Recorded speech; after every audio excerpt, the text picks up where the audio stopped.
আসসালামু আলাইকুম গাইস, আজকে আমি আপনাদের বলবো পার্সিয়ান বিড়ালের লোম সুন্দর রাখার উপায়। বিড়ালের লোম সুন্দর রাখতে রেগুলার 1 থেকে 2 বার ভালোভাবে ব্রাশ করতে হবে। এর ফলে লোমের মধ্যে জট বাঁধবে না। মাসে 1 বার গোসল করানো ভালো, কিন্তু বেশি বেশি গোসল করালে বিড়ালের ত্বক শুষ্ক হয়ে যায়।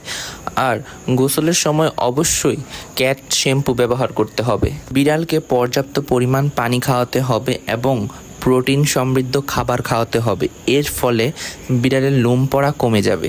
আর আপনারা চাইলে ভেটের পরামর্শ নিয়ে বিভিন্ন ক্যাট হেয়ার সাপ্লিমেন্ট ব্যবহার করতে পারেন ওদের জন্য। এর ফলে ওদের লোম ঘন এবং উজ্জ্বল হবে। আর বিড়ালকে সবসময় পরিষ্কার জায়গায় রাখার চেষ্টা করবেন। স্যাঁতসেঁতে জায়গা, ধুলোবালি যুক্ত জায়গা থেকে দূরে রাখবেন। আর বিড়ালকেও যথাসম্ভব পরিষ্কার রাখার চেষ্টা করবেন। এর ফলে ওদের লোম পরিষ্কার থাকবে, আস্তে আস্তে ঘন হবে, দেখতে ভালো লাগবে। আমার মতে ওই ক্যাট হেয়ার সাপ্লিমেন্ট এগুলো ব্যবহার না করে ন্যাচারালভাবে বিড়ালের যত্ন নিন।